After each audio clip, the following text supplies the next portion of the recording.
there. Welcome to Jeannie's Guitar Class. I'm Jeannie Carter, and today I'm going to teach you about the different sizes and parts of the acoustic guitar. So let's get started. This is an acoustic guitar. An acoustic guitar doesn't have to be plugged into an amplifier to be heard. However, if you are looking to play with a band or in a crowded venue, you may want to look at purchasing an acoustic electric guitar or purchasing a standalone sound hole pickup to attach to your acoustic guitar. An acoustic electric guitar is an acoustic guitar that has a pickup in it. This guitar can be plugged into an amplifier or PA system where the sound can be controlled by either you or the sound technician. Let's talk about the different sizes of acoustic guitars because yes, acoustic guitars do come in different sizes.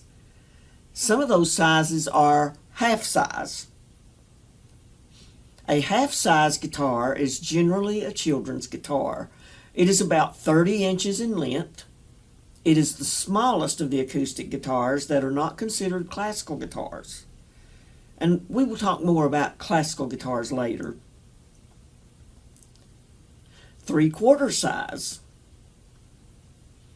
A 3/4 sized guitar is a little bigger than the half size guitar. It is about 34 inches in length. This would generally be a step up from the half size guitar for a child student who is growing and progressing in their guitar playing. The next size up is the student size. It is around 36 inches in length. Again, as a child guitar student grows and improves in their guitar playing, they will most likely move up to this size. The next size up is the folk, classical, concert size acoustic guitar. This type of acoustic guitar is about 39 inches in length. This is generally the smallest size guitar that you may see adults play. The folk and concert sizes are particularly popular with smaller bodied adults. These types of guitars are easier to hold on to for smaller guitarists. Notice the difference between the folk guitar and the classical guitar. The folk guitar uses steel guitar strings, while the classical guitar uses nylon strings. Also, the classical guitar has a much wider neck and fretboard than the folk guitar. The distance between the strings is wider on a classical guitar than a steel string guitar. All the guitars, other than the classical that we have learned about, use steel strings. The classical guitar can be found in sizes as small as 1/4 size. However, this size is not seen often among guitar players. The classical guitar is more popular with finger pickers and particularly for Spanish and Latino music styles, but it can be used in any type of music to get the sound only a classical guitar has. The most popular guitar size for adult guitarists is the dreadnought size. The dreadnought size is about 41 inches in length. This size guitar produces a bassier sound and has more volume. A dreadnought can be arched top, which more jazz style players like, or flat top, which is popular with all styles of music. Some dreadnoughts have round sound holes, while some have oval sound holes. The arched top guitars may or may not have F-holes. The guitar I play is a flat top, dreadnought size guitar. There is also the jumbo size guitar. The jumbo guitar is somewhere around 41 to 43 inches in length. The difference between the jumbo and the dreadnought, and the other sized guitars as well, is that the body of the jumbo is bigger than the dreadnought, and the jumbo has a deeper tone. Now that we've covered the sizes of guitars, let's take a look at the parts of an acoustic guitar. Let's start with the headstock.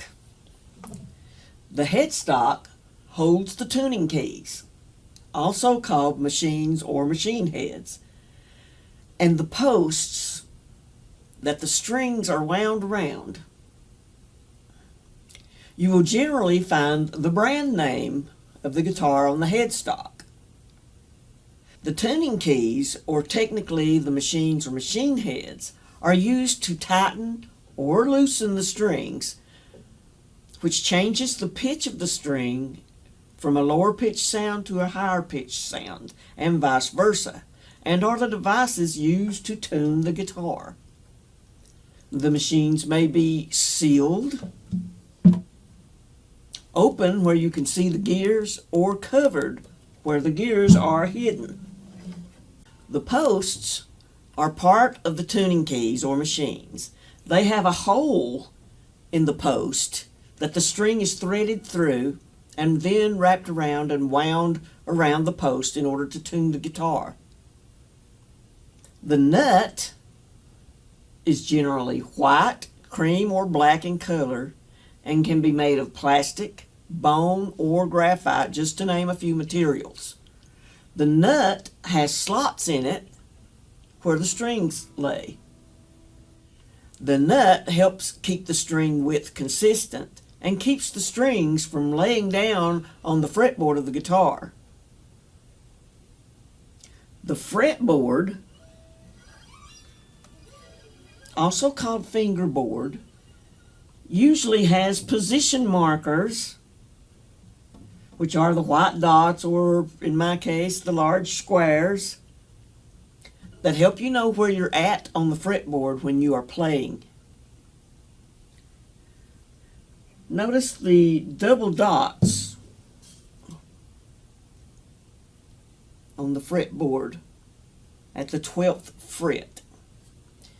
When you get to the 12th fret, it's like starting over with the notes on the string as you move on up the fretboard. We won't go into detail on that here. We will discuss the chromatic scale in another video lesson.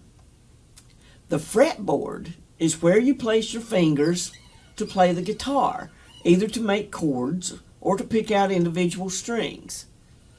It is made of various types of wood, from mahogany to ebony.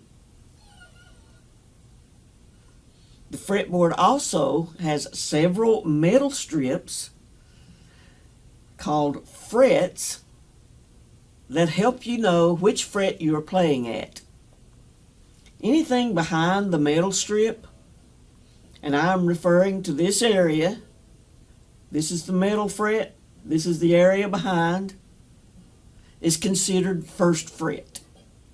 Anything behind the second metal fret in this area is considered the second fret, and so on. The neck is this area of the guitar. The neck can be C-shaped, V-shaped, U-shaped, and other shapes. This is why it is better to place your hand on the neck of a guitar to see which shape fits your hand best.